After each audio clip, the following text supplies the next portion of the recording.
Good morning everybody. सुबह नमस्कार। Manish, Manoj, Rampal, love, Nitesh, जय Hind, good morning, Ram Ram everybody. I hope कि सारे बच्चे बढ़िया हैं, स्वस्थ हैं। क्लास स्टार्ट हो गया भाई सभी की, बताना एक बार।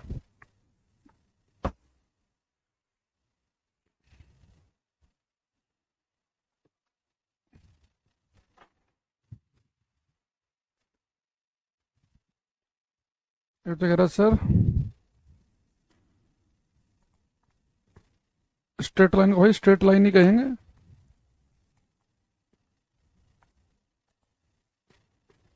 हम्म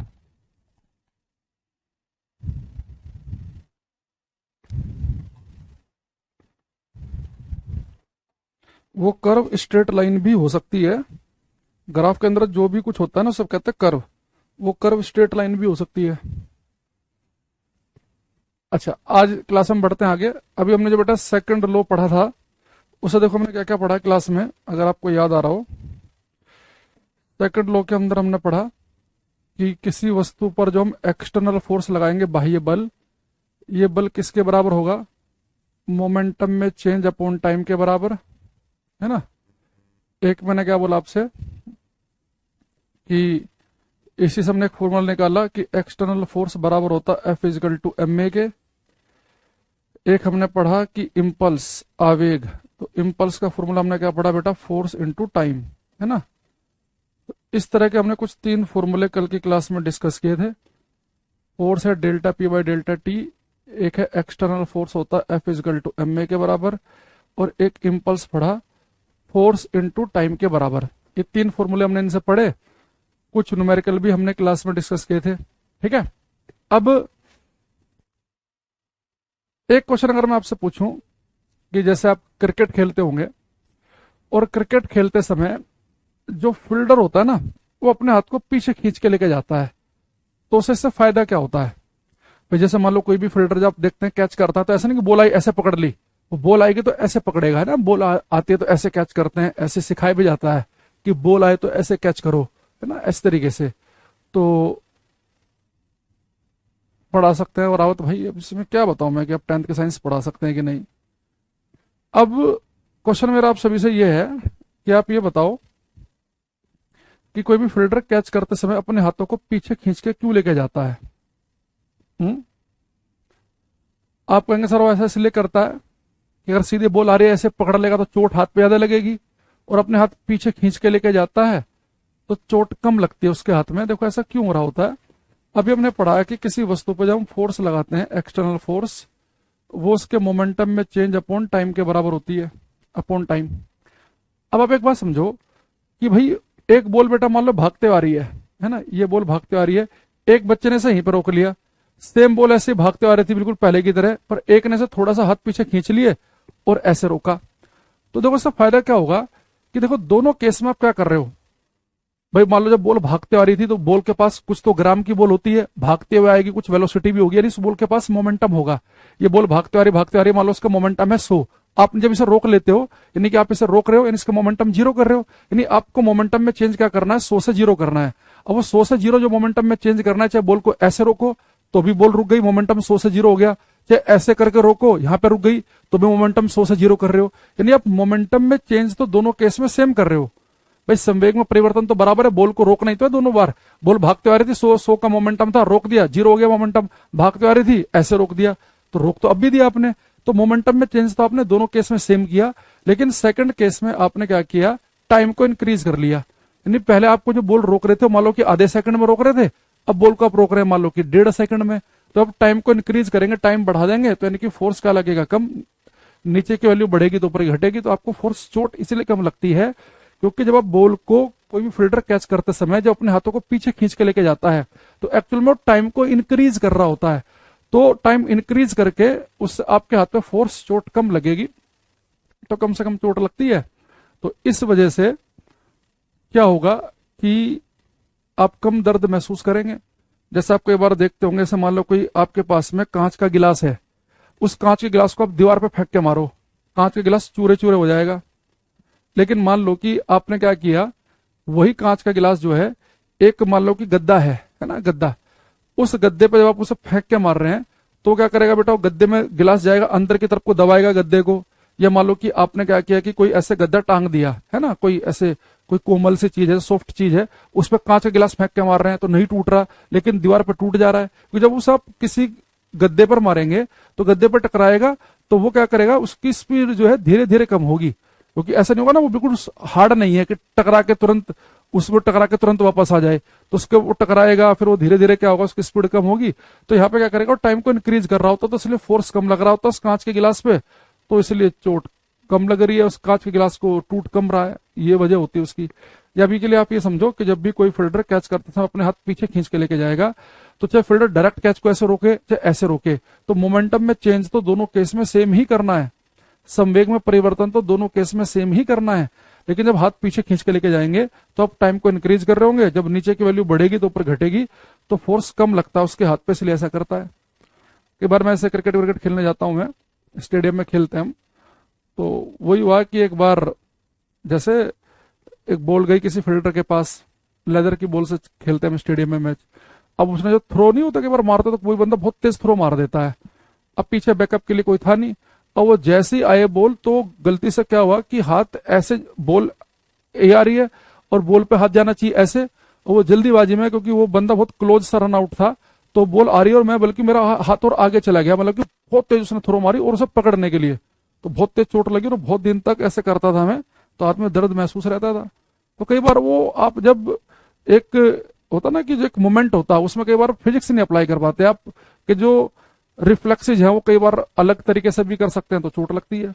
एक दिन एक बंदे ने बहुत तेज शॉट मारा, मैं बॉलिंग कर रहा था, तो बिल्कुल प्रॉपर हाथ ऐसे गए और सबको लगा कि सर को बहुत तेज चोट लगी होगी, बिल्कुल भी चोट नहीं लगी, वो बिल्कुल प्रॉपर एकदम फिजिक्स अप्लाई हुई इसमें। मतलब जैसे यहाँ से अगर मैंने वो कैच को पकड़ना शुरू किया होगा, कोई यहाँ पे जाकर फिनिश हुआ, वो बहुत ज्यादा तेज शॉट था, और वो मैंने कोई ऐसे पकड़ने की कोशिश भी नहीं की, अपने आप से ही वो फ्लो फ्लो में होता चला गया काम, है ना।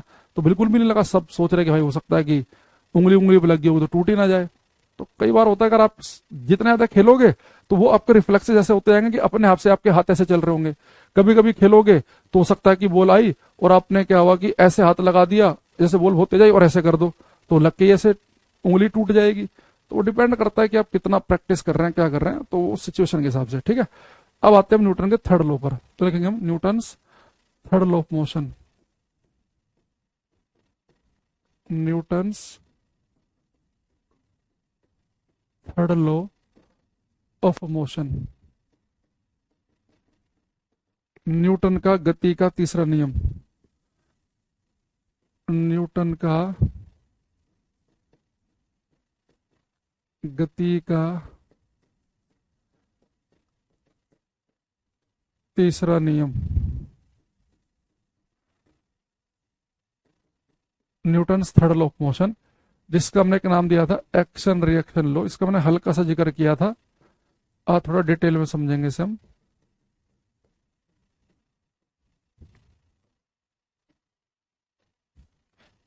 क्रिया प्रतिक्रिया का नियम, क्रिया प्रतिक्रिया का नियम,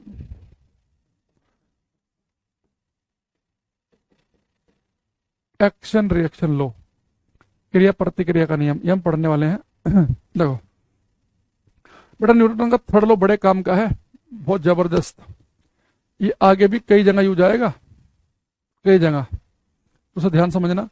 अब मैं इसमें हर क्लास में एक स्टेटमेंट बोलता हूं और फिर बच्चों से पूछता हूं कि स्टेटमेंट सही है कि गलत है। तो अब आपको पकड़ना है कि मैंने स्टेटमेंट सही बताई कि गलत बताई। कुछ क्लासों में सही बोलता हूं, कुछ में गलत।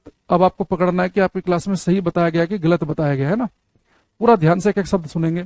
तो न्यूटन अपने थर्ड लॉ में क्या कह रहा है हमारे से, इन्होंने कहा कि भाई जब आप किसी वस्तु में फोर्स लगाओ, जैसे कि आपने दीवार पर मुक्का ही मारा, तो पुश कर रहे हैं आप दीवार को, यानी फोर्स लगा रहे हैं।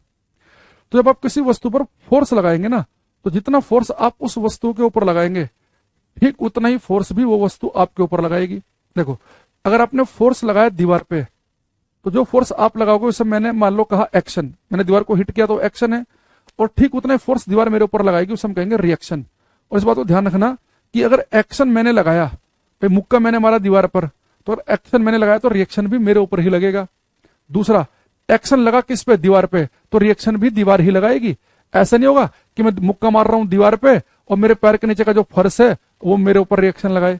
अगर आपने दीवार को हिट किया, एक्शन दीवार पे लगा तो रिएक्शन भी दीवार ही लगाएगी।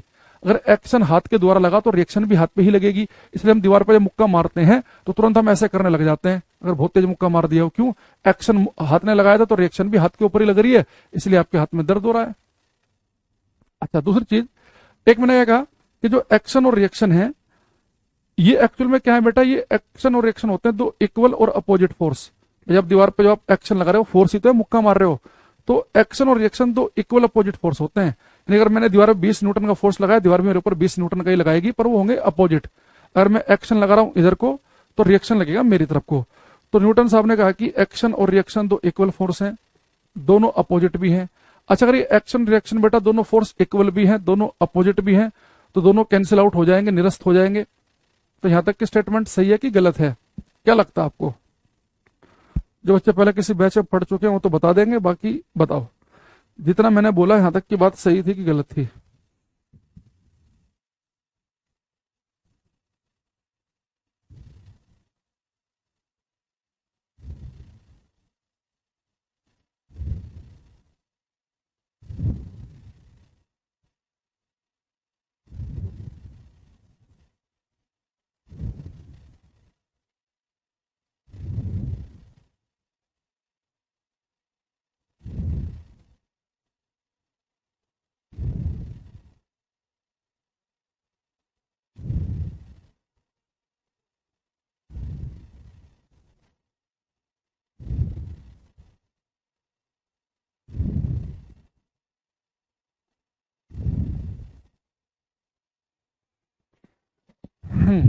जितने बच्चे बोल रहे हैं सर आप सही बोल रहे हैं, उन सबका गलत है। देखो, मैंने एक जगह गलती की है, वो जो आप पकड़ नहीं पाए हो। मैंने पूरी कहानी आपको बहुत सुंदर सुनाई कि आप किसी दीवार पे हिट कर रहे हैं, तो आपने जो हिट किया वो एक्शन था, बहुत बिल्कुल सही कहा मैंने। दीवार ठीक उतना ही फोर्स मेरे ऊपर लगाएगी, वो रिएक्शन है। अच्छा, एक्शन और रिएक्शन दोनों इक्वल फोर्स है, इसमें कोई दिक्कत नहीं है। पर जितना फोर्स मैं लगाऊंगा उतनी दीवार मेरे पे भी लगाएगी, तो एक्शन और रिएक्शन इक्वल भी है, दोनों बेटा अपोजिट भी होते हैं। एक्शन और रिएक्शन दोनों इक्वल फोर्स भी है, दोनों अपोजिट भी है, पर एक्शन और रिएक्शन कभी भी एक दूसरे को कैंसिल नहीं करते, निरस्त नहीं करते। जितना होगा एक्शन ठीक उतना ही रिएक्शन भी होगा। अगर एक्शन लग रहा है इधर को, रिएक्शन भी इधर को लगेगा, तो क्रिया प्रतिक्रिया दो बराबर बल भी है, विपरीत भी है, पर एक दूसरे को निरस्त नहीं करते हैं। अगर एक दूसरे को कैंसिल कर देते, एक दूसरे के प्रभाव को कैंसिल कर देते, आप दीवार पर कितना भी तेज मुक्का मारते आपके हाथ में कभी चोट ही ना लगती। अब देखो, दो इक्वल अपोजिट फोर्स कैंसिल करते कब है, उसकी आपको पूरी जानकारी होनी चाहिए। जैसे मेरे पास से कोई एक ऑब्जेक्ट है, मैंने इस पे लगाया 15 न्यूटन का फोर्स इधर को और 15 न्यूटन का इधर को। देखो, ये दोनों फोर्स कैंसिल कर रहे हैं एक दूसरे को। पता क्यों कर रहे हैं? दोनों फोर्स इक्वल हैं, 15-15 न्यूटन, दोनों अपोजिट भी हैं, एक इधर लग रहा है एक इधर। और तीसरा इंपॉर्टेंट लाइन जो आप ध्यान नहीं देते हो, दोनों फोर्स इक्वल भी है, अपोजिट भी है, बेटा दोनों एक ही वस्तु पे लग रहे हैं। दो फोर्स तभी एक दूसरे को कैंसिल कर पाएंगे, तीन कंडीशन है, दोनों इक्वल होने चाहिए, दोनों अपोजिट होने चाहिए, और दोनों एक ही वस्तु पे काम करें। जैसे मार्कर है ये, इसी के ऊपर अगर इक्वल अपोजिट फोर्स लगा देंगे, फोर्स कैंसिल हो रहे हैं, मार्कर वहीं के वहीं रुका हुआ है। लेकिन एक्शन रिएक्शन में दिक्कत क्या है कि एक्शन कहां लगा था? दीवार पर, तो मेरे मुक्के से दीवार हिल गई, और रिएक्शन कहां लगा? मेरे हाथ पे, तो हाथ में चोट लग गई। तो एक्शन रिएक्शन दोनों इक्वल अपोजिट फोर्स है, पर अलग अलग वस्तु पे काम कर रहे हैं, इसलिए कैंसिल नहीं करेंगे। अब आप सोचो, ये दो वस्तुएं हैं, मैं जितना फोर्स लगाऊंगा इस मार्कर पे उतना ही लगाऊंगा इस रिमोट पर भी, इक्वल फोर्स अपोजिट भी लगाऊंगा। देखना, इस पे फोर्स लगाऊंगा इधर को, इस पे लगाऊंगा इधर को, इक्वल अपोजिट, तो ये फोर्स कैंसिल हो रहे हैं क्या? नहीं, ये मार्कर इधर भाग रहा है, ये इधर भाग रहा है, कहां कैंसिल हो रहे हैं? कैंसिल तब होते अगर दोनों फोर्स एक ही वस्तु पे लगते। तो एक्शन रिएक्शन इक्वल है, अपोजिट है, लेकिन बेटा ये एक दूसरे कैंसिल नहीं करेंगे क्योंकि तो अलग अलग वस्तु पे काम कर रहे हैं। इसके बहुत बड़े बड़े एग्जाम्पल आप समझ सकते हैं डेली लाइफ में। जैसे कि आप जब नदी में तैरते हैं, नदी में आप अपने हाथ से पानी को पीछे धकेल रहे होते हैं तैरते हुए। आपने बेटा पानी को पीछे की तरफ पुश किया, तो जितना फोर्स आप लगाएंगे पानी पर, उतने फोर्स पानी आप पर लगाएगा। तो जब आप पानी को पीछे पुश कर रहे होते हैं, तो बेटा आपको पानी आगे पुश कर रहा होता है। तो आपने पानी को पीछे पुश किया, पानी ने आपको आगे पुश किया, तो एक फोर्स लग रहा पानी पे, एक आपके शरीर पे, कैंसिल होंगे ही नहीं, इसलिए आप पानी में तैरते हुए आगे बढ़ जाते हो। अगर एक्शन रिएक्शन कैंसिल हो जाया करते तो आप पानी में वहीं के वहीं ऐसे ऐसे करते रहते, कभी आप आगे बढ़ ही ना पाते। दूसरा, जैसे कि आप जब जमीन पे चलते हैं, आप देखो एक्चुअल में कर क्या रहे होते हैं, आप अपने पैर से जमीन को पीछे धकेल रहे होते हैं। पीछे आपने धकेला, तो जितने फोर्स आप जमीन को पीछे धकेल रहे हैं, ठीक उतनी फोर्स जमीन भी आपको आगे धकेल रही होती है, ठीक उतनी फोर्स से। तो दोनों अलग अलग पे लग रहे हैं, आपने फोर्स लगाया जमीन पे, जमीन ने लगाया आपके शरीर पर, दोनों कैंसिल नहीं होंगे, आप आगे बढ़ते चले जाएंगे। आप जैसे बंदूक, एक आपने पिस्टल ली, आपने ट्रिगर दबाया, गोली गई आगे, वो एक्शन था, और आपका हाथ गया पीछे को, रिएक्शन है। तो एक्शन लगा गोली पर, रिएक्शन लगा बंदूक के ऊपर, तो दोनों फोर्स क्या लग रहा है, अलग अलग ऑब्जेक्ट पे लग रहा है, तो कैंसिल नहीं होंगे।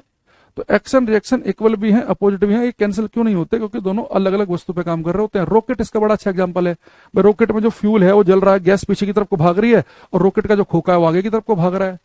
तो एक्शन रिएक्शन इक्वल भी है, अपोजिट भी है, अलग अलग वस्तु पे काम करने की उसे कैंसिल नहीं करेंगे। इसका फेमस एग्जाम्पल जब मैं आपको लिखाऊंगा तो उसमें नदियों में तैरना, सड़क पे चलना, और रिकॉइल ऑफ गन, बंदूक का पीछे की तरफ को हटना जब गोली उससे फायर की जाती है, रॉकेट, ये सब इसके एग्जाम्पल हैं न्यूटन के थर्ड लॉ के। या जैसे आप कभी बोटिंग करने गए हो, आप किसी बोट में बैठे हैं, और जैसे आपकी बोट किनारे पे आती है, तो आप क्या करते होंगे, जैसे आप किनारे पे आपकी बोट आई और आप उस बेटा बोट से किनारे की तरफ कूदते होंगे, तो आपने देखा होगा कि बोट पीछे की तरफ को भागती है। क्यों? जब उस बोट से आप कूदोगे किनारे की तरफ, तो आप एक्चुअली अपने पैर से बोट को पीछे धकेल रहे हैं। तो आपने बोट को पीछे धकेला और बोट आपको आगे धकेलती है, तो आपको बोट ने आगे धकेला, तो आप किनारे पे पहुंच गए और बोट थोड़ी सी पीछे हट गई। तो when A seller jumps from A boat, boat goes backward. तो जब एक सेलर, एक नाविक बोट से कूदता है, तो बोट पीछे की तरफ को क्यों जा रही है? ये भी एक्शन रिएक्शन लो का एग्जांपल है। एक्शन रिएक्शन बड़ा बेहतरीन है डे लाइफ में फील करने के लिए। समझ रहे बात को? अब यहां पे हम लिखेंगे सारी बातें जो मैंने आपको बताई कि action and reaction are, action and reaction are to equal and action and reaction are to equal and opposite forces. Action and reaction are to equal and opposite forces which act on different bodies, therefore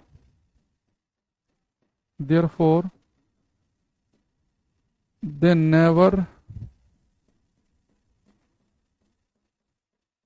cancel out each other। क्रिया और प्रतिक्रिया दो बराबर और विपरीत बल हैं। क्रिया और प्रतिक्रिया दो बराबर और विपरीत बल हैं जो कि अलग अलग वस्तुओं पर कार्य करते हैं। क्रिया और प्रतिक्रिया दो बराबर और विपरीत बल हैं जो कि अलग अलग वस्तुओं पर कार्य करते हैं, इसलिए एक दूसरे को निरस्त नहीं करेंगे। Action and reaction are two equal and opposite forces which act on different bodies, therefore they never cancel out each other. क्रिया और प्रतिक्रिया दो बराबर और विपरीत बल हैं जो कि अलग अलग वस्तुओं पर कार्य करते हैं, इसलिए एक दूसरे को निरस्त नहीं करेंगे। दूसरा बेटा एक चीज और ध्यान रखना, ये जो एक्शन और रिएक्शन है ना, एक्शन लगा दीवार पे और रिएक्शन लगा आपके हाथ पे, ये एक्शन रिएक्शन बिल्कुल एक साथ काम करते हैं। जैसे लगता है एक्शन, ठीक उसी मोमेंट पे रिएक्शन लगती है। इनके बीच में कोई टाइम का गैप नहीं है, इवन फ्रैक्शन ऑफ सेकंड का भी गैप नहीं होता इनके बीच में। ठीक है भाई, क्यों टाइम खराब करते हो? फिजिक्स की कितनी क्लास होंगी, हर क्लास में बताऊं ये बात, ये कितनी क्लास होंगी, रोज क्लास में आया करो, पता चल जाएगा। अगली क्लास में अगर किसी क्वेश्चन आए ना कितनी होंगी, भगा दूंगा क्लास से उसे परमानेंट। अरे 2 मिनट में आ जाएगा एक नया बच्चा, कितनी क्लास होंगी, मैं लेट हो गया हूँ, कितना पढ़ा दिया है, कितनी स्लाइड हो गई हैं, बस टाइम खराब करने आ जाएंगे क्लास में। आगे लिखेंगे action and reaction, action and reaction act simultaneously, simultaneously यानी कि एक साथ, simultaneously the time difference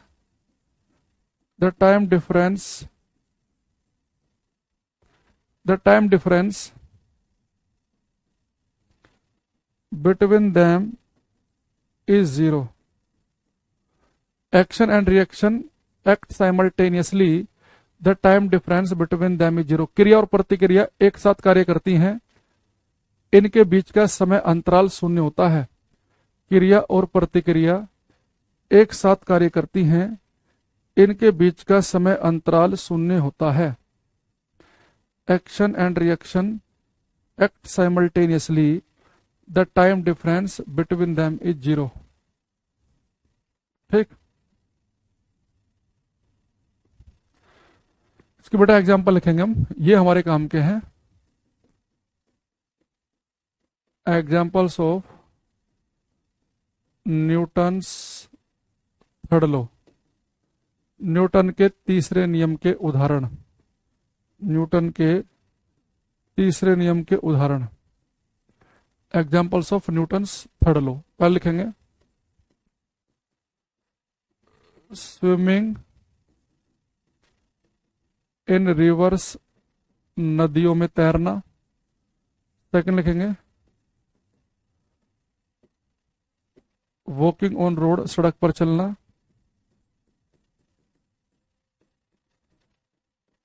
walking on road, सड़क पर चलना। तीसरा लिखेंगे recoil of gun during firing of A bullet. गोली के चलने के दौरान बंदूक का पीछे की तरफ हटना। गोली के चलने के दौरान बंदूक का पीछे की तरफ हटना। Recoil of gun during firing of bullet. गोली के चलने के दौरान बंदूक का पीछे की तरफ हटना। अगर लिखेंगे रॉकेट, ये बहुत आता है, रॉकेट किस न्यूटन किस नियम पे काम करता है, थर्ड पे। अगर लिखेंगे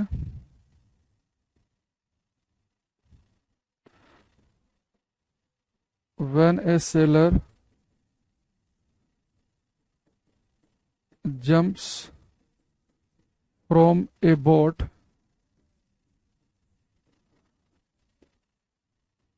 boat goes backward। जब कोई नाविक नाव से किनारे की तरफ कूदता है। हिंदी वाले खुद लिखो भाई, मैं हर एक चीज बोल रहा हूं। ये नहीं लिख सकते तुम नदियों में तैरना, अगर इतना हिंदी नहीं लिख सकते तो फिर पढ़ ही क्यों रहे हो तुम। ये हर चीज बोली है, स्विमिंग इन रिवर्स, नदियों में तैरना नहीं लिख पा रहे, नदियों में तैरना। वॉकिंग ऑन रोड, सड़क पर चलना, तीसरी क्लास का बच्चा लिख लेगा। तीसरा गोली के चलने के दौरान बंदूक का पीछे हटना, रॉकेट।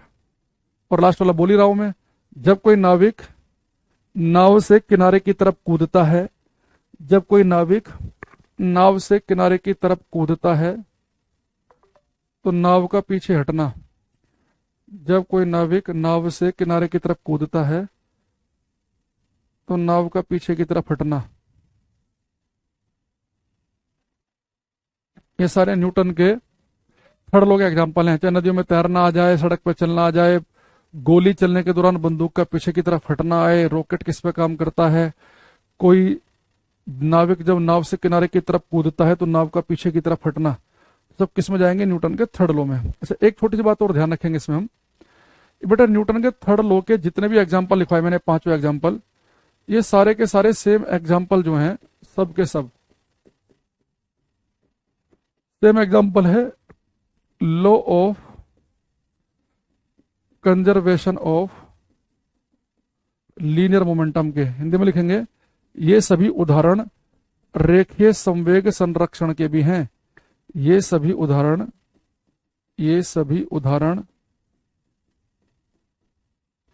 रेखीय संवेग संरक्षण के भी। देखो उसका मतलब क्या बोलना चाह रहा हूं मैं, रेखीय संवेग संरक्षण के भी हैं। देखो कई बार बेटा ऐसा होगा, पेपर में मान लो क्वेश्चन आ गया कि भाई रॉकेट किस पे काम करता है, तो पेपर में आपको पता है कि रॉकेट काम करता है न्यूटन के थर्ड लॉ पर, लेकिन आपको न्यूटन का थर्ड लॉ लिखा नहीं मिलेगा, आपको लिखा मिलेगा कि कंजर्वेशन ऑफ लीनियर मोमेंटम, रेखीय संवेग संरक्षण के उदाहरण पे काम करता है। ऐसे ही जब गोली चलती है तो बंदूक का पीछे की तरफ हटना किस पे काम करता है, न्यूटन का थर्ड लॉ। अगर ये लिखा नहीं मिला तो आपको लिखा मिलेगा लीनियर मोमेंटम कंजर्वेशन। जब मैं आपको अभी न्यूमेरिकल भी कराऊंगा ना, इससे न्यूमेरिकल भी आते हैं एग्जाम्पल नंबर 3 से, आपसे पेपर में कह देगा कि भाई 2 किलो की बंदूक से अगर एक गोली 20 ग्राम की 50 की स्पीड से आगे गई तो बंदूक कितनी स्पीड से पीछे की तरफ को हटेगी। तो आपको बंदूक की रिकॉइल वेलोसिटी बतानी है, वो पीछे की तरफ कितने वेग से हटी वो आपको बताना है। तो जब हम मोमेंटम लीनियर मोमेंटम कंजर्वेशन का ही सिद्धांत यूज करेंगे, वहां पे हम रेखीय संवेग संरक्षण का। तो इनमें से कोई सा भी एग्जाम्पल पेपर में पूछ ले तो न्यूटन थर्ड लॉ लिखा मिलेगा। अगर न्यूटन थर्ड लॉ लिखा नहीं मिला तो फिर आपको रेखीय संवेग संरक्षण, लीनियर मोमेंटम कंजर्वेशन लिखा मिल सकता है। तो जितने भी एग्जाम्पल न्यूटन के थर्ड लॉ के हैं वो सारे के सारे लीनियर मोमेंटम कंजर्वेशन के भी हैं, और ये बात हम न्यूमेरिकल करते समय अप्लाई भी करेंगे। ठीक है, एक बार आप इस सबको उतार लो और ये लाइन जरूर लिख लेना कि जितने भी उदाहरण न्यूटन के थर्ड नियम के हैं वो सभी के सभी किसके हैं, मोमेंटम कंजर्वेशन के भी हैं। अब यहाँ पे एक आध क्वेश्चन हम आपसे पूछेंगे, ये करो।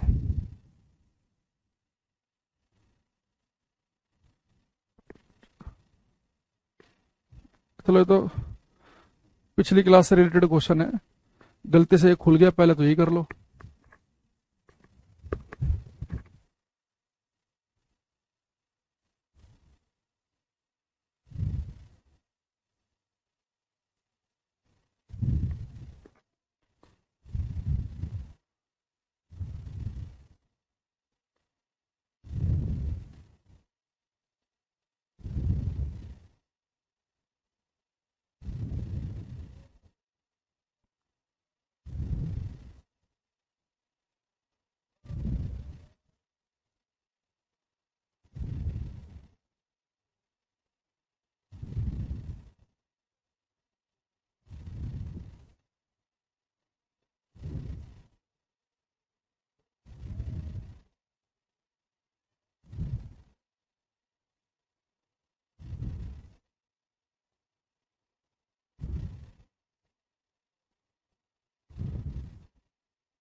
मनोज, वेक्टर, ऋचा, जया, प्रभास, नितेश, इसने क्या लिखा है, if no force act on a body, but अगर किसी वस्तु पे कोई फोर्स काम नहीं करेगा तो वस्तु जैसी स्टेट में उसी स्टेट में रहेगी। तो कह रहा है get D shaped, move with increasing speed, either remain rest और move in straight line, break.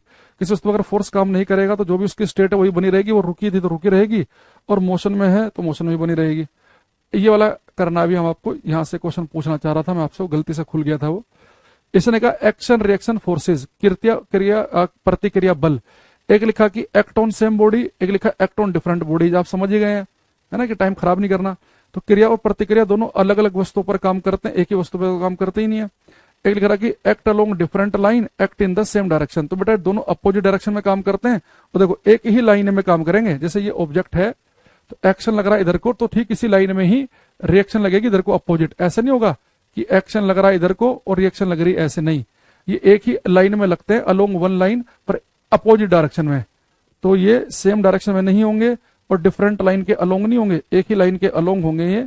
ठीक है, एक ही रेखा के अनुदिश कार्य करेंगे। उसी रेखा में एक अगर इधर है तो एक इधर है, अगर एक्शन इधर है तो ठीक रिएक्शन ठीक इसके इसी लाइन के अलोंग होनी चाहिए, अपोजिट डायरेक्शन में। तो इसमें केवल बी ऑप्शन करेक्ट है हमारा, है ना। सूरज, रावत, अंकिता, विकास, ऋचा, सबका ठीक है, एकदम बढ़िया। अब मैं चाहूंगा कि इस वाले क्वेश्चन को आप करेंगे ध्यान से, ये वाला।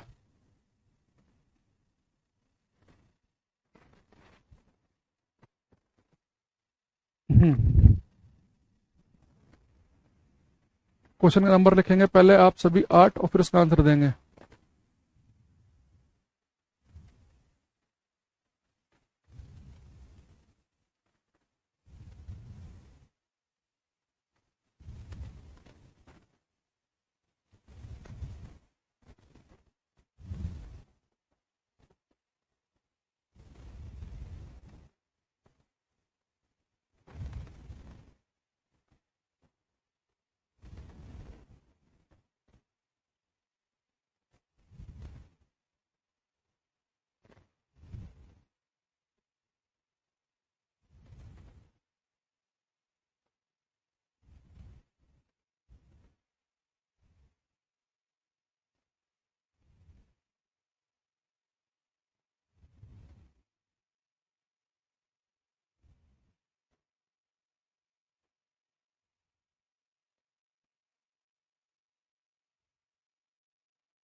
अनुज, अंशु, के, रामपाल, कुछ आंसर हमारे पास आ रहे हैं। इसने कहा कि बेटा एक सूटकेस के साथ प्लेटफॉर्म पर खड़े कुली पर विचार करें। ये कह रहा है कि एक प्लेटफॉर्म पर एक कुली है, उसके बारे में आप सोचो, पर विचार करें, जो 200 न्यूटन के बल से अपने सिर को दबाता है। इस बल को क्रिया के रूप में ले, प्रतिक्रिया बल क्या है। ये कह रहा है कि consider a porter standing on a platform with A suitcase which presses is head with A force of 200 Newton. अच्छा बेटा, जो सूटकेस है ना, वो इसके सर को 200 न्यूटन से दबा रहा है। अगर इसे मैं एक्शन लूं तो रिएक्शन क्या होगा? भाई एक चीज बताओ, मैंने आपको क्या बोला था कि जो एक्शन लगाएगा रिएक्शन भी उसी के ऊपर लगेगी। दीवार पे मुक्का मेरे हाथ ने मारा तो रिएक्शन भी हाथ पे लगेगी। तो बेटा एक्शन किसने लगाया? सूटकेस ने, तो रिएक्शन भी सूटकेस ही लगाएगा। ठीक है, सॉरी, एक्शन लगाया सूटकेस ने किसके ऊपर? आपके सर के ऊपर, है ना। लिखा ना कि with A suitcase which presses is head with A force of 200 Newton. तो बेटा अगर एक्शन 200 न्यूटन का सूटकेस ने लगाया तो रिएक्शन भी लगेगी सूटकेस पे। ठीक है, अब एक्शन लगा किस पे था? हेड पे, तो रिएक्शन हेड ही लगाएगा। तो हमारा आंसर क्या होगा? एक तो बेटा देखो फालतू के ऑप्शन नहीं है, द अर्थ का कोई मतलब नहीं है, the head on the suitcase. भाई अगर एक चीज बताओ, सूटकेस ने सर को दबाया है तो सर भी तो सूटकेस को दबाएगा। तो जितने फोर्स से सूटकेस ने फोर्स लगाया सर के ऊपर, ठीक उतने फोर्स से सर सूटकेस पे फोर्स लगाएगा। तो आंसर बनेगा हमारा ए ऑप्शन। जो एक्शन लगाएगा रिएक्शन भी उसी के ऊपर लगेगी। तो भाई अर्थ का जिसमें लिख रखा सब तो गलत ही है। ये सी ऑप्शन बता रहा है एक बच्चा, कोई बी बता रहा है, जिसका जो मन कर रहा है। क्लास में मैंने स्पेशली बोला था आपसे कि अगर आप दीवार पे मुक्का मार रहे हैं अपने हाथ से, अगर एक्शन हाथ ने लगाया तो रिएक्शन भी हाथ पर ही लगेगा। एक्शन अगर दीवार पर लगा तो रिएक्शन भी दीवार ही लगाएगी। अगर आप अपने हाथ से फोर्स लगाते हैं दीवार पर तो दीवार फोर्स लगाएगी हाथ पर। देखो हाथ दीवार, दीवार हाथ, ये तो पेयर चल रहा है कि हाथ ने दीवार पे तो दीवार ने हाथ पे, हाथ दीवार, दीवार हाथ। तो ऐसे यहां पर भी सूटकेस सर, सर सूटकेस, ऐसे बदल दो। बीच में और कोई किसी का मतलब भी नहीं है। आप लोग पता नहीं क्या फर्जी कुछ भी ऑप्शन देखते हो और जिस ऑप्शन से प्रभावित से हो जाते हो उस पर टिक लगा देते हो। अच्छा क्वेश्चन मैंने क्लास में आपको ऐसे पूछा था बोलते हुए, है ना। देखो सेम क्वेश्चन आ गए कि which of the following has the largest inertia, किसका इनर्शिया ज्यादा है। तो मैंने चारों देखो यही ऑप्शन लिए थे कि एक पिन, एक इंक पॉट और एक आपकी फिजिक्स की बुक और आपका शरीर। तो किसका इनर्शिया ज्यादा बताया था मैंने? आपके शरीर का, क्योंकि जिसका मास ज्यादा उसका इनर्शिया भी कैसा होगा? ज्यादा, है ना।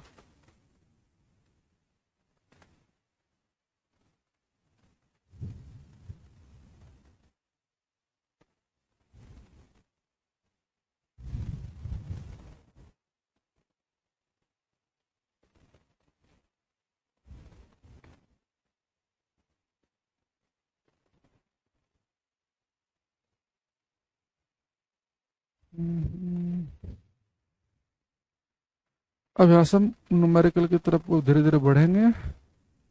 तो पहले कौन से वाला करवाया जाए, बस मैं यही ढूंढ रहा हूँ। न्यूमेरिकल इसमें काफी सारे हैं, तो एक दो क्वेश्चन बीच में ये पूछते हैं पहले आपसे। दो क्वेश्चन, ठीक।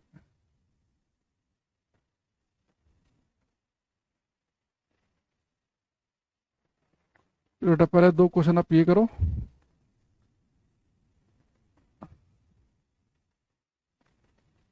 फिर आएंगे हम मोमेंटम कंजर्वेशन वाले न्यूमेरिकल पे। Question number 22, Tinku, Ankita, Abdul, vector, सब करो ये।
कुछ आंसर हमारे पास आने लगे हैं।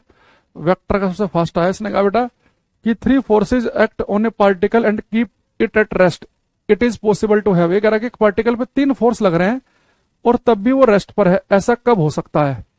तो पहले में कहा इसने कि all the forces acting eastward, अगर बेटा तीनों की तीनों फोर्स ही अगर ईस्ट में लगेंगे तो नेट फोर्स ईस्ट की तरफ आएगा, तो वस्तु ईस्ट में भागनी चाहिए, ये तो हो ही नहीं सकता आंसर। ये कह रहा है कि two force acting eastward and one acting northward. बेटा देखो, दो फोर्स जो है वो ईस्ट में काम कर रहे हैं, तो उन दोनों का रिजल्टेंट ईस्ट में आएगा, एक नॉर्थ में काम कर रहा है, तो इन दोनों का फिर एक नॉर्थ में लग रहा है, और जो दो ईस्ट में थे उनका रिजल्टेंट भी ईस्ट में आएगा, और ये नॉर्थ में, तो इनका जो रिजल्टेंट आएगा फिर दोनों के कहीं बीच में आएगा, तो ऑब्जेक्ट इस दिशा में भागने लग जाएगा। तो ये भी हमारा सही नहीं है, क्योंकि एक फोर्स अगर ईस्ट में लग रहा हो एक नॉर्थ में लग रहा हो, ये बैलेंस नहीं कर सकते दूसरे को, ये गलत हो गया। One force acting eastward, one westward and one southward. भाई एक ईस्ट में लग रहा है, एक वेस्ट में, एक साउथ में। ठीक है, मान लो कि ईस्ट और वेस्ट वाले ने तो आपस में बैलेंस कर लिया एक दूसरे को, तो साउथ वाले से वस्तु साउथ की तरफ भाग जाएगी, ये भी गलत हो गया। कह रहा है कि one force acting eastward and two forces westward, है ना। ये ऐसे फालतू में कुछ लिखा आ गया। अब बेटा देखो, एक फोर्स लग रहा है ईस्ट में, दो लग रहे हैं वेस्ट में, एक ईस्ट में लग रहा है, दो वेस्ट में। अब ये दो वेस्ट में जो हैं इनका रिजल्टेंट भी वेस्ट में ही आएगा, एक ईस्ट में। अब मान लो कि जैसे मान लो कि बेटा ईस्ट में लग रहा था 10 न्यूटन का, ये वेस्ट में दो है, पर एक इनमें से 4 न्यूटन का, एक 6 न्यूटन का है, तो 4 और 6 इधर भी कितना हो गया 10, इधर भी कितना हो गया 10, तो ये आपस में एक दूसरे को बैलेंस कर लेंगे, तो वस्तु रेस्ट भी बनी रहेगी। तो डी सही आंसर है। देखो, अगर फोर्स इक्वल और अपोजिट डायरेक्शन में है तो वही बैलेंस कर सकते हैं एक दूसरे को, ये फोर्स कभी नहीं बैलेंस कर पाएंगे कि एक पूरब में है, एक पश्चिम में, एक दक्षिण में। चलो भाई 10 है, ये भी 10 है, इन्होंने तो बैलेंस कर लिया, पर इसके वजह से वस्तु साउथ में भाग जाएगी। एक ईस्ट में एक नॉर्थ में है, तो इनका रिजल्टेंट दोनों के बीच में आएगा, तो वस्तु इस दिशा में भागती रहेगी, है ना। तो डी वाला सही है, बाकी सारे गलत हैं इसमें। एक ये वाला करो।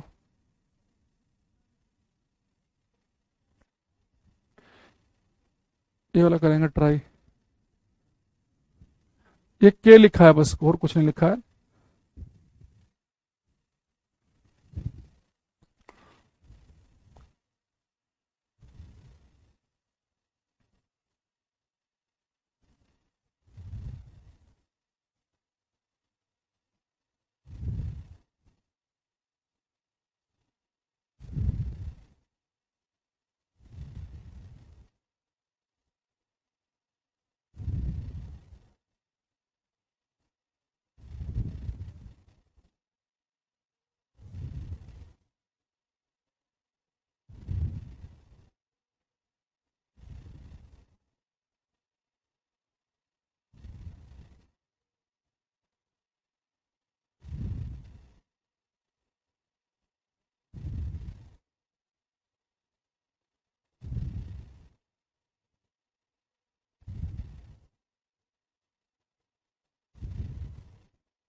इसने आपको पूरा टाइम दिया है भाई करने के लिए। क्वेश्चन देखने में लंबा सा लग रहा है, पर है कुछ नहीं इसमें।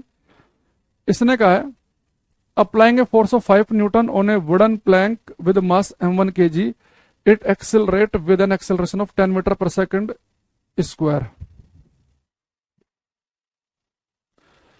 तो बेटा आपने क्या कि 5 न्यूटन का बल आपने लगाया है एक लकड़ी के तख्ते पर जिसका मास m1 kg है, और 10 का एक्सेलरेशन पैदा हो गया।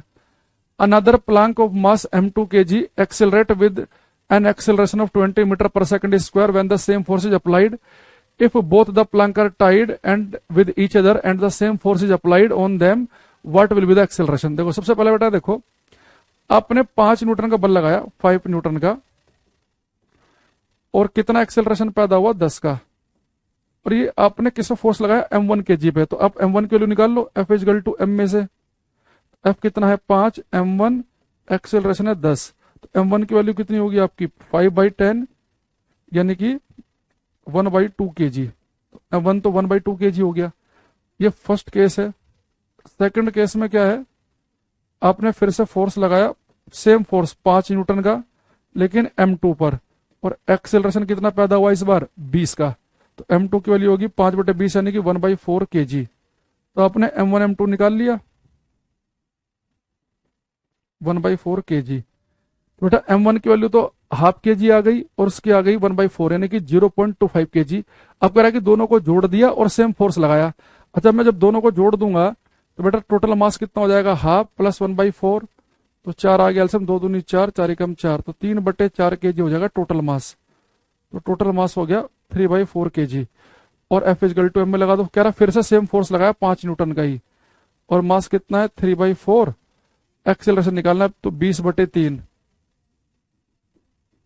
यानी कि 6.67 मीटर पर सेकंड स्क्वायर का एक्सेलरेशन आ गया। तो जिन बच्चों का ए है खानसा, अंशु, विजय, उनका ठीक है, अंकिता का बी गलत है, मुदस्सर का डी गलत है। तो बेटा ये आएगा। अरे कुछ नहीं है इसमें, F इजकल टू एम में ही लगाना है बस। वो F इजकल टू एम में 3 बार लगाना है। 5 न्यूटन का बल लगाया, 10 का एक्सेलरेशन पैदा हुआ, तो m1 की वैल्यू कितनी आ गई 1/2 kg। फिर सेम फोर्स लगाया यानी कि 5 न्यूटन का ही, एक्सेलरेशन 20 का पैदा हुआ, तो मास कितना आ गया 1/4 kg। कह रहा दोनों को जोड़ दो, जब दोनों तख्तों को बांध दोगे तो टोटल मास हो जाएगा 3/4 kg। ये टोटल हो गया 3/4 kg। और फोर्स फिर कह रहा सेम ही लगाओ, 5 का ही लगाओ, तो एक्सेलरेशन कितना पैदा होगा 6.67। तो जिस बच्चे का 6.67 आया उसका बिल्कुल ठीक है। टिंकू के सचिन वेक्टर, थोड़ा और फास्ट आंसर दो भाई, इतना टाइम लगाओगे तो बस हो गया काम। पूरे ब्रह्मांड का क्वेश्चन हो गया, तुम्हारा आंसर अब आ रहे हैं मेरे भी करने के बाद।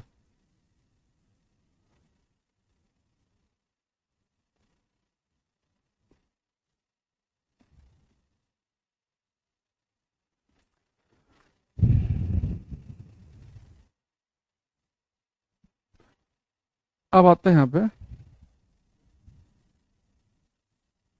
हम्म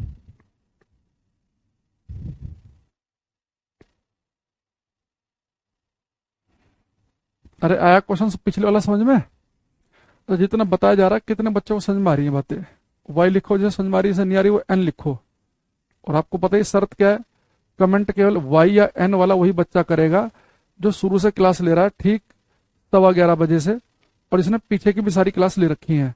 तो चलते फिरती क्लास में ऐसे ही आ गया, कोई क्लास पढ़ी कोई नहीं पढ़ी, क्लास 11:15 के 11:45 आ गए, वो कमेंट ना करें, वो दूर रहें, है ना।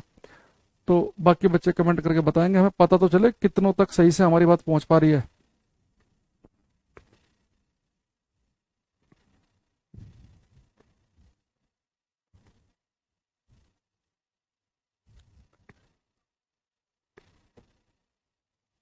टिंकू रावत की, अंकिता, अंशु, सचिन, गुड्डू, गुड्डू भैया, गुड्डू भैया, बबलू भैया हैं, बता दो यार, गुड्डू भी पढ़ रहा है हमारे से। लग रहा है काम धंधा मंदा चल रहा है गुड्डू भैया का आजकल, है। प्रमोद के, टिंकू, सूरज, नितेश, चलो बस इतने कमेंट काफी हैं। अब रुक जाओ, अब यहाँ आ जाओ। अब मैं बेटा आपको एक क्वेश्चन बताऊंगा और उसके बाद में लगभग लगभग ऐसे ही 10 क्वेश्चन आपसे पूछे जाएंगे। तो इस एक क्वेश्चन को ध्यान से देखना, ठीक है। ये देखो बेहतरीन सी पिस्टल है ये, गुड्डू भैया से हमने लिया भी है, खरीदी है, मिर्जापुर से आई है, देखो अभी ये बेहतरीन पिस्टल, है ना। और इसमें यहाँ पे एक बुलेट हम फायर करेंगे अभी, ये ट्रिगर है। अब बेटा मान लो कि हमारे पास में एक पिस्टल थी, इसका हमने ट्रिगर दबाया, तो जब इसके अंदर पूरा सिस्टम होता है, स्प्रिंग स्प्रिंग खींचता है, तो चोट मारता है ना बुलेट पे, वो बुलेट बाहर भागती है जो भी है। अब जैसे हमने क्या किया, इसका ट्रिगर दबाया तो इससे एक बुलेट निकली, एक गोली निकली, और ये गोली का जो मास है ये मान लो कि 20 ग्राम का है, और ये 20 ग्राम की जो गोली है ये 10 मीटर पर सेकंड की वेलोसिटी से भाग रही है इधर को, इस डायरेक्शन में। तो पेपर में पूछेगा कि अगर ये पिस्टल जो है हमारे पास में, अगर ये पिस्टल जो है ये टोटल हो 1.5 किलोग्राम की, तो ये कितनी वेलोसिटी से पीछे की तरफ हटेगी? ये हम सभी को पता है ना कि अगर बुलेट आगे की तरफ को जाती है तो बंदूक पीछे की तरफ को हटती है। तो कह रहा है कि अगर ये 20 ग्राम की बुलेट 10 मीटर पर सेकंड की स्पीड से आगे की तरफ भाग रही है, तो ये बताओ कि ये 1.5 किलोग्राम की बंदूक कितनी वेलोसिटी से पीछे की तरफ को भागेगी। अब देखो बेटा, मैंने यहाँ पे क्या किया, ये अपने हाथ में मैंने गन ली, ठीक। अब मैं इसमें ट्रिगर दबा रहा हूँ, गोली जा रही है आगे और बंदूक जा रही है पीछे। तो मेरे पास जो ये पूरी की पूरी जो बंदूक है ना, ये बंदूक, इसमें होगा क्या, जब आप गोली चलाएंगे आगे और बंदूक पीछे की तरफ को जाएगी, तो बेटा जितना मोमेंटम किसी सिस्टम का, अगर किसी सिस्टम पे बाहर से कोई एक्सटर्नल फोर्स, बाह्य बल ना लगे, इंटरनल फोर्स की बात नहीं कर रहा मैं, इंटरनल का यानी कि इसी बंदूक में एक पार्ट दूसरे पार्ट पे जो फोर्स लगाएगा वो इंटरनल फोर्स होंगे। इसी बंदूक का एक पार्ट दूसरे पे जो फोर्स लगा रहा है, अगर हम किसी सिस्टम पे बाहर से कोई फोर्स ना लगाएं, तो मैंने आपको बताया था अगर किसी वस्तु पे बाह्य बलों का योग शून्य हो तो उसका मोमेंटम कंजर्व रहता है, संरक्षित रहता है, उसका मोमेंटम सेम रहेगा। यानी बिफोर फायरिंग जितना मोमेंटम होगा इस पूरी बंदूक का बिफोर फायरिंग, वही मोमेंटम आफ्टर फायरिंग भी होगा। तो आप याद रखना कि जब भी पेपर में आपसे कहे गोली चली बंदूक पीछे हटी, तो आपको मोमेंटम कंजर्वेशन लगाना है कि बिफोर फायरिंग जितना मोमेंटम है आफ्टर फायरिंग भी उतना ही मोमेंटम होना चाहिए। अब बेटा मुझे एक चीज बताओ, जब फायरिंग हुई नहीं, आपने बस हाथ में ऐसे पिस्टल पकड़ रखी, जब फायरिंग हुई नहीं, तो बुलेट की वेलोसिटी कितनी होगी बिफोर फायरिंग? तो जीरो होगी। और मोमेंटम होता है मास इंटू वेलोसिटी, मोमेंटम का फॉर्मूला तो मास इंटू वेलोसिटी है। जब फायरिंग हुई नहीं तो बुलेट भली 20 ग्राम के, इसकी वेलोसिटी तो जीरो है, तो बुलेट का मोमेंटम कितना? जीरो। यानी बिफोर फायरिंग जो बुलेट है इसका मोमेंटम प्लस किसका मोमेंटम, जो आपकी पूरी गन है, इसका, ये गन है, इसका मोमेंटम इजकल टू किसका होगा? आफ्टर फायरिंग बुलेट का मोमेंटम प्लस गन का मोमेंटम। अब मुझे बताओ, जब फायरिंग हुई नहीं तो बिफोर फायरिंग बुलेट का मोमेंटम तो जीरो है, जब फायरिंग नहीं हुई, जब बुलेट ही नहीं निकली तो बंदूक भी पीछे की तरफ नहीं हटेगी, तो गन का मोमेंटम भी कितना होगा? जीरो। यानी बिफोर फायरिंग जो है, चाहे वो बुलेट हो चाहे वो गन हो, दोनों का मोमेंटम शून्य है, क्योंकि जब तक आप फायरिंग नहीं करोगे तो वेलोसिटी जब बुलेट के पास नहीं है तो बंदूक भी पीछे नहीं हटेगी, दोनों की वेलोसिटी जीरो। लेकिन बेटा आफ्टर फायरिंग बुलेट का मोमेंटम क्या हो गया? बुलेट इतनी वेलोसिटी से भाग रही है तो मोमेंटम होता है मास इंटू वेलोसिटी। तो मास है 20 ग्राम, आपको पता हम न्यूमेरिकल में ऐसा यूनिट यूज करते हैं, ग्राम का बना लेंगे किलोग्राम, है ना भाई, ग्राम को किलोग्राम में बदलेंगे तो 1000 से डिवाइड करना पड़ेगा, ठीक। और वेलोसिटी कितनी है इसकी? 10। अच्छा, जो बेटा गन है ये कितना मास है? 1.5 kg, और ये कितनी वेलोसिटी से पीछे हटेगी, इसकी वेलोसिटी मुझे निकालनी है। अब यहाँ बस हो गया हमारा काम, अब तो कुछ बचा ही नहीं। यही कॉन्सेप्ट बार बार देखो हम 5-7 क्वेश्चन पे लगवाएंगे, आपको बिल्कुल रटवा देंगे अभी। तो ये जीरो हो गया, एक जीरो से एक जीरो गई, एक जीरो से एक जीरो गई, तो कितना हो गया हमारे पास में? 0.2 प्लस 1.5 v। तो इधर जाके माइनस का हो जाएगा, तो 1.5 v हो गया माइनस 0.2 के बराबर, पॉइंट से गया पॉइंट, तो v की वैल्यू होगी -2/15। 2/15 हमारा आंसर आ गया, -2/15। एक बच्चा कह रहा 7.5, अरे -2/15 आएगा आंसर इसका, तो इतने वेलोसिटी से ये मूव करेगी। अच्छा, माइनस का मतलब क्या है? अब आप एक चीज देखो, जब आपने बेटा इस बुलेट की वेलोसिटी है 10 मीटर पर सेकंड, जब आपने बुलेट की वेलोसिटी पुट की फॉर्मूले में तो आपने ली पॉजिटिव, और गन की वेलोसिटी आई है नेगेटिव। तो अगर ये वेलोसिटी आप पॉजिटिव ले रहे हो और इसकी आ रही है नेगेटिव, यानी कि इसके अपोजिट डायरेक्शन में जाएगी, ये पीछे की तरफ हटेगी। यानी अगर जब आप ट्रिगर दबाते हैं इधर को गोली जाती है, बंदूक भी उधर को नहीं जाती, बंदूक उसके पीछे जा रही है। तो माइनस आपको ये बता रहा है कि जो बेटा गन है वो वेलोसिटी के अपोजिट डायरेक्शन में जाएगी। तो जैसे मैं आपसे अभी कुछ पीडीएफ से क्वेश्चन पूछूंगा तो उसमें आपको क्वेश्चन की लैंग्वेज ही मिल जाएगी। तो आपको ये ध्यान रखना है कि फायरिंग से पहले, जब फायरिंग हुई नहीं, तो बुलेट का मोमेंटम और गन दोनों का मोमेंटम 0-0 पुट करना है। आफ्टर फायरिंग आपने क्या करना है? बुलेट का मास इंटू बुलेट की वेलोसिटी प्लस गन का मास इंटू गन की वेलोसिटी, ठीक। बस याद रखना कि अगर ऐसा नहीं कि एक चीज केजी में रख रहे हैं, ग्राम में रख रहे हैं, इस बात का पूरा ध्यान रखना है, ठीक है। अब यहाँ पे इस चीज को मैं आपको दिखाता हूं, ये पेपर में आपको क्वेश्चन दिखेंगे कैसे, है ना। यहां से करते हैं, चलो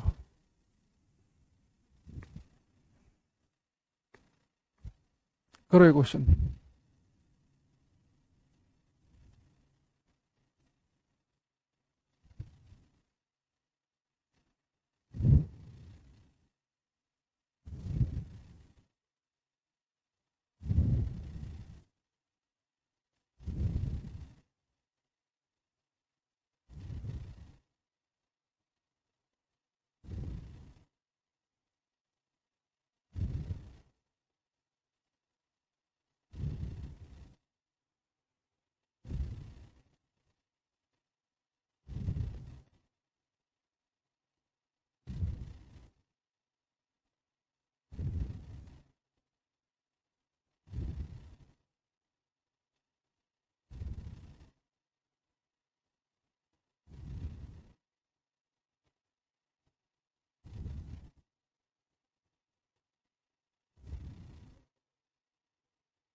कुछ आंसर हमारे पास में आ रहे हैं। अंकिता टिंकू के प्रजापति के, इसने कहा है a 30 gram bullet is fired horizontally with velocity 150 metre per second from a 2 kg pistol, what is the expected velocity of pistol. आपको बेटा पता ही है कि बिफोर फायरिंग जितना मोमेंटम होगा आफ्टर फायरिंग भी उतना ही मोमेंटम होना चाहिए।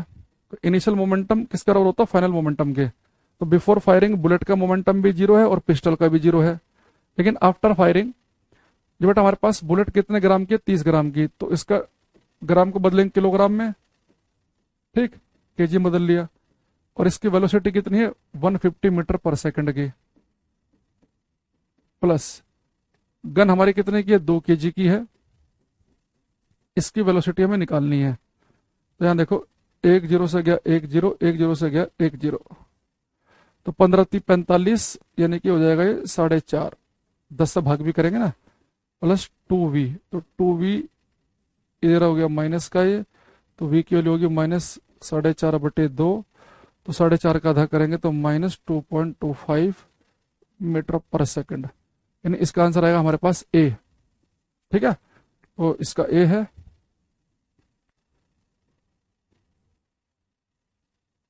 तो जिसका ए आया उसका ठीक आया, ज्यादातर का सही है, एक रामपाल का गलत दिख रहा मुझे, बाकी सबका सही है ए। भाई आपको पता ना कि जब भी गोली आगे की तरफ जाएगी और पिस्टल पीछे की तरफ जाएगी, तो इस वाले केस में हमने क्या करना है कि जितना मोमेंटम फायरिंग से पहले का है उतना ही मोमेंटम होना चाहिए फायरिंग के बाद। तो जब गोली चली ही नहीं, जब गोली भाई साहब चली नहीं रही है, तो गोली का मोमेंटम कितना, 0, और पिस्टल का भी 0। जब फायरिंग से पहले, फायरिंग के बाद गोली का मोमेंटम गोली का मास इंटू गोली की वेलोसिटी, और इसका मोमेंटम पिस्टल का मास इंटू पिस्टल की वेलोसिटी, तो आ गया माइनस 2.25 मीटर पर सेकंड। चलो 1-2 क्वेश्चन और करेंगे, आपको और बढ़िया फील आएगी धीरे धीरे।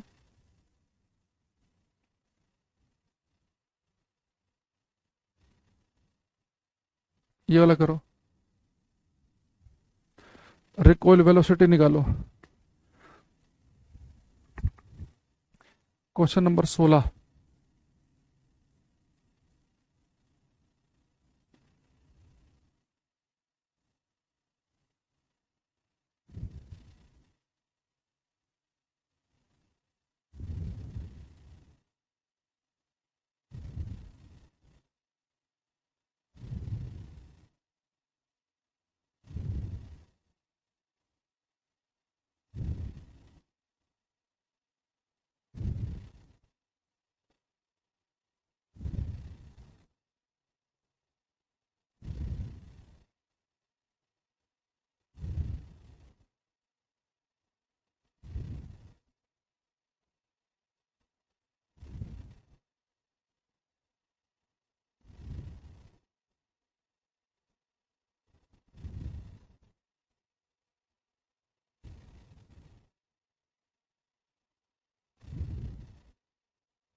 चलो भाई, ये सेम क्वेश्चन है बेटा, कह रहा है कि एक gun of mass 5 kg fires a bullet of mass 0.01 kg if the initial velocity of bullet 250 metre per second, then find the recoil velocity of gun. तो आपको पता है कि तो बेटा रिकॉइल वेलोसिटी नेगेटिव आती है, क्योंकि अपोजिट डायरेक्शन में जाती है ना गन, तो नेगेटिव वाला आंसर होगा, यानी कि बी और डी तो हमारे आंसर नहीं होंगे। इतना तो हमें पता ही है कम से कम, बाकी आप कर लो। तो बिफोर फायरिंग जितना मोमेंटम है, मैंने कहा था कि आफ्टर फायरिंग उतना ही मोमेंटम होगा।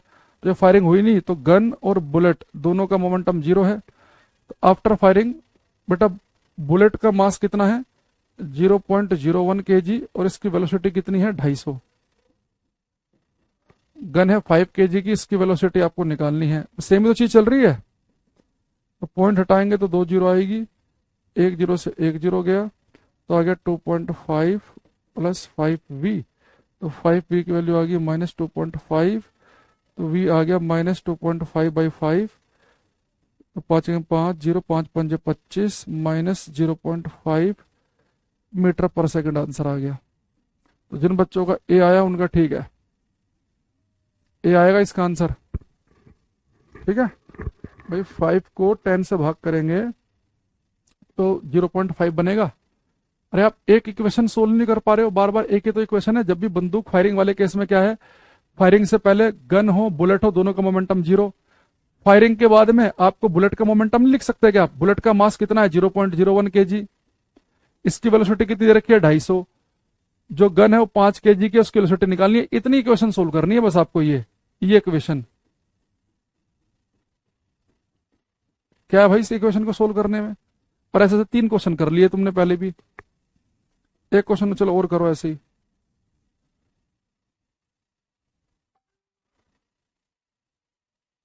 पता नहीं ऐसा है भी कि नहीं कोई क्वेश्चन। एक चलो बच गया, मिल गया आपके लिए। करना ये वाला। और ये 100% सभी का सही आना चाहिए। एक भी बच्चा गलत ना करे। 4 क्वेश्चन ऐसे कर चुके हैं आप पहले ही। रावत के, विजय, टिंकू, सबको प्रोवाइड रही है।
चलो देखते हैं किसका ठीक है। सचिन, टिंकू, अनु, सूरज, रोहित, कुछ आंसर आ रहे हैं हमारे पास। 3 किलोग्राम द्रव्यमान की बंदूक से 40 ग्राम की गोली क्षैतिज दिशा में दागी जाती है, जिसका वेग 180 मीटर पर सेकंड है। बंदूक का पीछे हटने का वेग क्या होगा? अच्छा, सारे ऑप्शन माइनस में दे रखे हैं, तो यहाँ पे हम ऑप्शन तो बाहर कर नहीं पाएंगे, सोल्व ही करने पड़ेंगे सारा पूरा टोटल। तो जितना मोमेंटम फायरिंग से पहले उतना ही फायरिंग के बाद। तो बिफोर फायरिंग बुलेट और पिस्टल दोनों का मोमेंटम 0।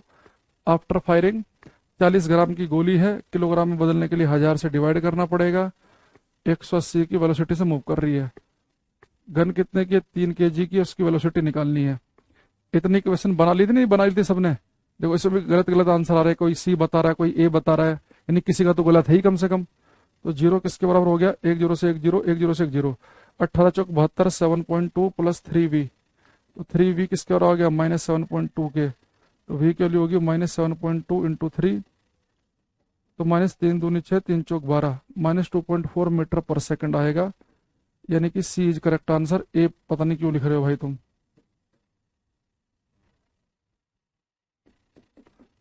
सी करेक्ट आंसर है इसका। ज्यादातर बच्चों का सी है। कौन था ये धुरंधर जिसने एक इक्वेशन सोल्व नहीं हो रही है इससे 5 क्वेश्चन करने के बाद भी? ये देखो गुड्डू। गुड्डू भैया का हम कुछ कह भी नहीं पाएंगे। एक सूरज का गलत है इसमें। बाकी पूरी क्लास में सबका ठीक है, 2 बच्चों का छोड़ के। चलो आज के लिए इतना ही रखते हैं हम। बाकी नेक्स्ट क्लास में मिलेंगे, तब तक के लिए thank you, bye, take care everybody. और भाई पढ़ के आया करो। देखो क्लास में ना, चलती हुई क्लास से ये मत पता करा करो कि टीचर क्या पढ़ा रहा है, समझ में आ रहा है कि नहीं आ रहा है। चलती हुई क्लास में एकदम बीच में आ जाओगे तो नहीं पता चलेगा भाई। ये साइंस है। पहले कॉन्सेप्ट सीखा होगा, साथ साथ आप पेन ले रखा होगा, रफ कॉपी ले रखी होगी, ट्राई कर रहे होंगे, तो सीख पाओगे। और ऐसे नेतागिरी में केवल जज करने आ जाओगे तो क्या पता चलेगा आपको।